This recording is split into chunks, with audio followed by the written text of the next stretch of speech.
Hello everyone, and thank you for joining our PointCentral Administration website series. First, we'll get started with our housekeeping and legal disclaimer. I'll leave this up for a minute and let you read through it.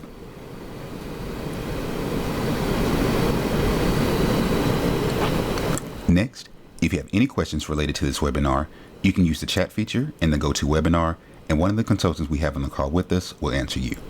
Any other questions can be answered with our dedicated customer service at mycalyxdcs@calyxsoftware.com.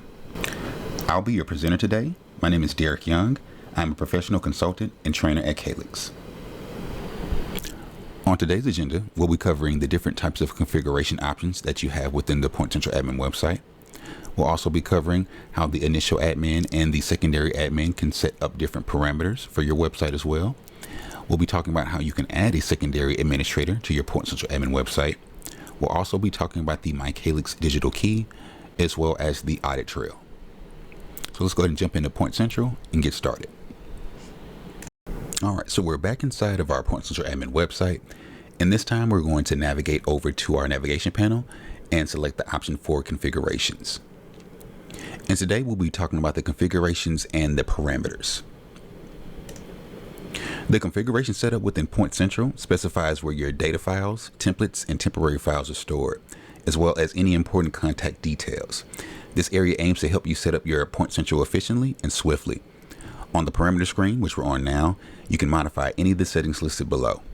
Simply update the information in the appropriate field and click the save for the specific setting.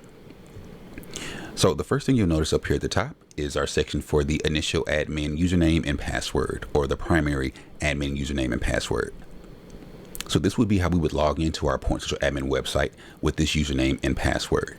So of course, as the primary or initial admin, if you wanted to change your password, you would change it here. You would simply come in and modify your password and scroll over here and click the save button. Now, right below that, recently we've added the ability to add a secondary admin to the PointCentral admin website. This secondary admin will have all of the same control that the primary admin does as it pertains to adding users, setting up user groups, assigning data folders, template sets, Cartix database, creating rules, unlocking reservations, so forth and so on. The only thing that the secondary admin will not be able to do is reset the password of the primary admin. They also will not be able to see the password of the primary admin. So before we log into PointCentral, we are presented with a login screen. And I'm going to take you to that PointCentral login screen to show you the link for the forgot username and password. We'll talk about that in our last series, but just for visual purposes, let me show that to you. So if I log out of PointCentral, that brings us to our login screen. So we do have a forgot username and password link here. That link can only be used by the initial or the primary admin.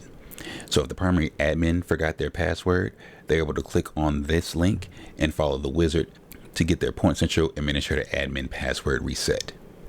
Now that forgot username or password will only work for the primary or initial admin, but it will not work for the secondary admin. Now let me jump back to the parameter screen inside of the PointCentral admin website. So for the secondary admin, their section is set up the same way as the primary admin, where they have the secondary admin username and password. If the secondary admin forgets their username or password, then the primary admin must log into the PointCentral admin website and reset the secondary admin's password for them. Also, another thing to note, because the secondary admin cannot see the password of the primary admin, of course that primary admin, if they did forget their password, would not be able to ask the secondary admin to log into the PointCentral admin website to provide them with a password that they have. That initial admin would have to click on the forgot username and password and reset the password for the PointCentral administration website. All right, and right below that we have the account number. The Calyx Point account ID serves as a distinct identifier allocated to every user or company within the Calyx Point framework. This identifier facilitates the management of user access, monitors activities, and uploads data security within the software. It is crucial for functions such as data exportation, report generation, and system parameter configuration. Below that, we have the Calyx Pricer. The Calyx Pricer within PointCentral is a feature of the Calyx Point software designed to assist users in efficiently managing and calculating loan pricing. This tool enables the customization of various pricing parameters, ensuring that the loan products are priced accurately and consistently in line with the lender's guidelines to enable the loan program button in Point when this feature is activated. Users without an assigned template set will receive an error message when attempting to access the Calyx Pricer. Now I want to jump over to Point so I can show you where you locate the Calyx Pricer inside of the Point software. All right, so I jumped inside of Point inside of a loan file so I can show you how you would access the Calyx Pricer. So to access the Calyx Pricer inside of Point, we'll navigate up to the Interfaces tab in the menu bar. And from here, we're going to scroll down and select the option for Product and Pricing.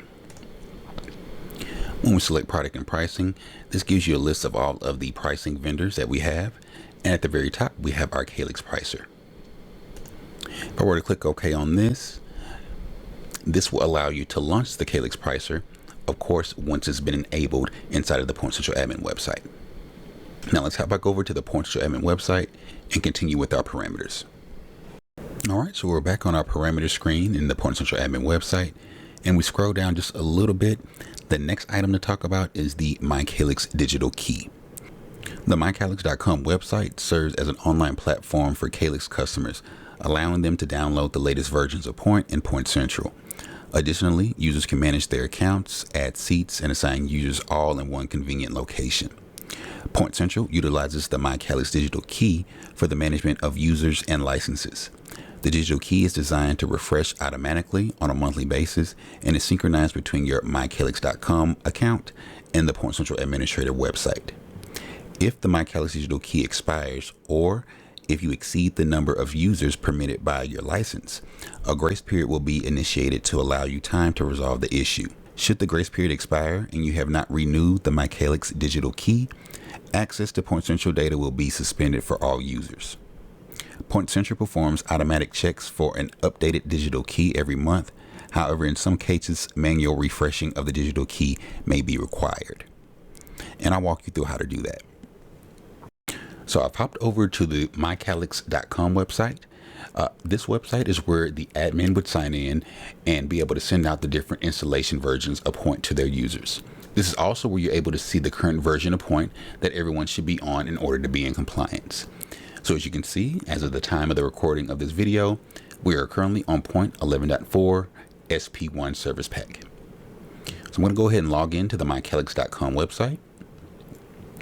Once I log in, you can see that we have three options down at the bottom. We have a Manage Point Installations, a Download Server Software, and a Mycalyx Digital Key. But first I want to click on the Manage Point Installations option and give you an example of a reason why you would need to manually reset your Mycalyx Digital Key. A good example is when you've added a new user to your PointCentral admin account. What will happen is that new user will be added, and on your mycalyx.com website, it does give you a summary of the total number of licenses that you have and the total number of installations of those licenses that you have as well. So what will happen is you'll purchase that additional seat and it will reflect on your mycalyx.com website. So for example, I had 9 seats and I just purchased one this morning and now it shows 10. But when I go back to my PointCentral admin website to go add a new user, it shows that I have 9 licenses or 9 seats, and I get an error message that tells me I do not have enough seats to add this 10th user. Well, that's where the My Digital Key comes into play and needs to be refreshed. So what we'll do is we'll go back one screen, and this time we're going to click on the Mycalyx Digital Key option. Once I click that, the Mycalyx Digital Key actually pops up. Everything that's in this box is the Mycalyx Digital Key. So I want to copy everything in here. So I'm going to do a Control A. I'm going to copy. Once I've copied that digital key, I'm going to go back to the PointCentral admin website. Back on the PointCentral admin website, we'll go back down to the Mycalyx Digital Key section. And in this field, we want to delete everything that's in that field. So I'm going to do a Control A, delete, and then I want to paste the digital key that we just copied from the mycalyx.com website. Okay, so I've pasted that digital key inside of here, and then I'm going to go ahead and click the Save button. Once I click Save, it will say the Mycalyx Digital Key has been saved. And then you want to scroll back down to that My Digital Key section and be sure to click the Refresh Digital Key button. Once you've saved and you've refreshed your digital key, that is how you complete a manually refreshing of a Mycalyx Digital Key. And with the example that I gave for having to refresh the digital key, if we were to scroll up and click back on the home screen, we will be able to see the number of seats that we have here. And per our scenario, the number of seats that we had before we refreshed the digital key was 9. And after we refresh the digital key, the number is now 10. So this will now let me add that user into my PointCentral admin website. All right, so let's head back over to our navigation panel and select the option for configurations. And then we'll head back over to the parameter screen. All right, so we're going to scroll down, and the next item we're going to talk about is the organization security key. Now, the organization security key is a special code or key that an organization uses to keep the communications, data, and access safe. It is a key part of the public key infrastructure, or PKI, which helps create secure connections and safeguards important information. Now, the security key is something that everyone within the company shares. The security key will be universal for all within the company. So if the admin does change the security key here, this means that every user inside of PointCentral will need to update their security key in order to be able to connect to the server. To do that, I'm going to pull up our Point Administrator and show you where the organization security key is entered. So this is the Point Administrator. And in the Point Administrator pop-up box at the very bottom, there is a section for Point Data Server. And in this section, there is a tab for settings. And when I click on settings, this is going to bring up the Point Data Server settings pop-up box. This is how you enable your Point software to connect to the server. So in the top left-hand corner, you see there's a checkbox for Enable Point Data Server. This does need to be checked in order for you to be able to connect to your server. If it is not checked, it does gray out the Point Data Server service URL and the Point Data Server security key. These are the credentials required for Point to connect to the server. So I'm going to click the checkbox for Enable Point Data Server. And so the second field here, this is the Point Data Server security key. So if the admin changed the security key inside of the PointCentral admin website, then all users would need to come to the Point Administrator under the Point Data Server settings, and this is where the security key would be updated. If the security key entered in the Point Administrator does not match the security key entered in the PointCentral admin website, you will not be able to connect to Point, and you will get an error message. All right, now moving down to the next section, which is the forced password expiration. The forced password expiration in Calyx Point is a security measure that mandates users to update their password after a specified duration. This practice improves security by ensuring that passwords are changed frequently, thereby minimizing the changes of unauthorized access. To implement this, you would click on the appropriate checkbox and then specify the number of days until the password expires. So in this section, as you can see, by default, the number of days that the password expires is 30. But of course, you can uncheck the checkbox and change the number of days as the admin or secondary admin. And then below that, you'll notice that you can also change the number of login attempts. So by default, your users have 5 login attempts before they are locked out of Point. And also by default, the lockout period time is 15 minutes. So after 15 minutes of waiting, if they just fat keyed their password, they're able to re-enter the password and log back into Point. And again, that 15 minutes can be configured by the admin to add additional time if needed.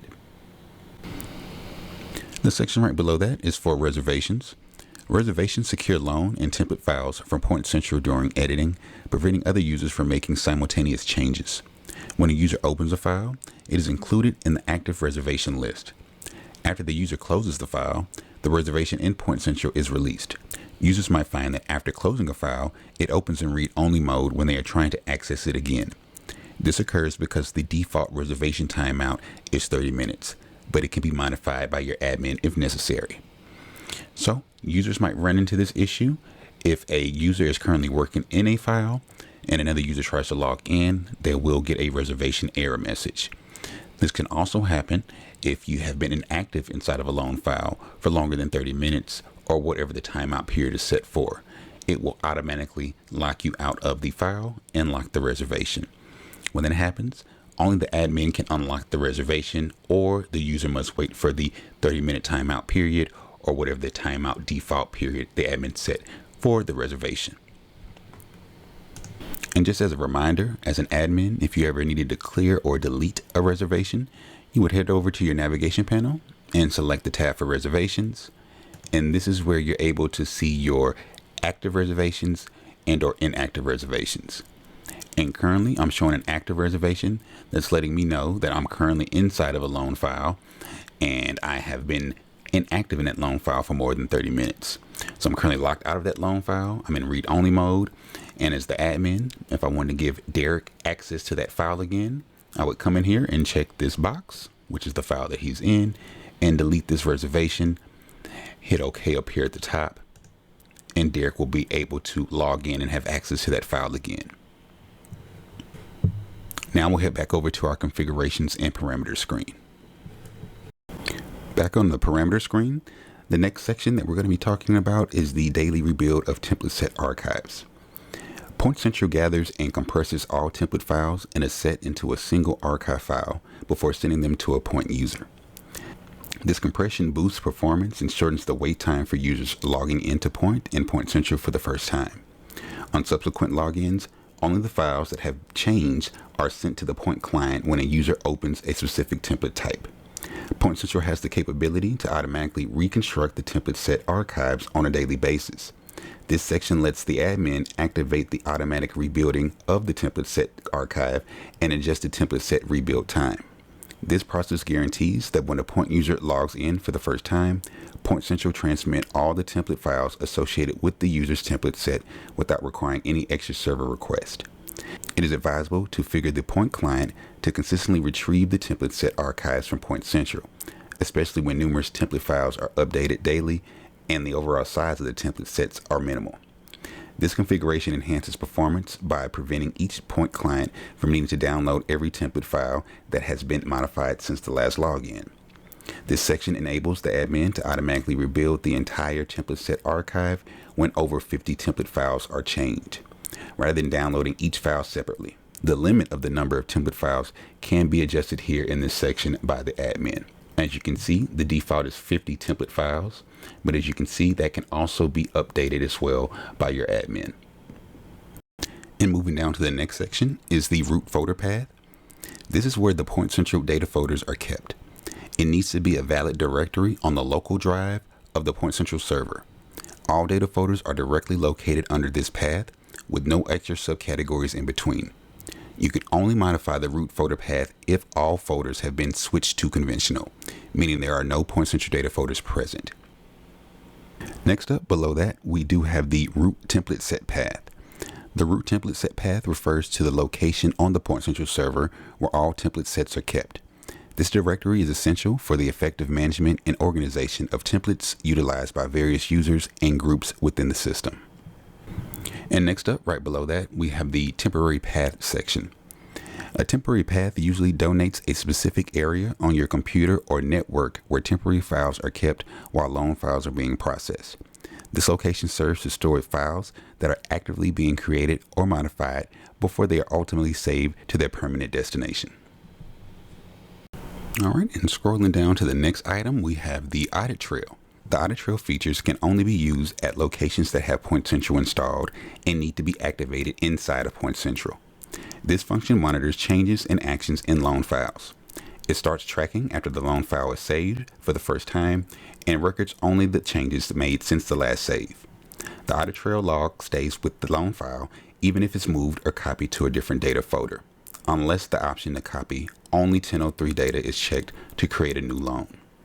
The Audit Trail records the following actions related to documents. It logs when documents, reports, or services are requested through the Services or Interfaces tabs in Point.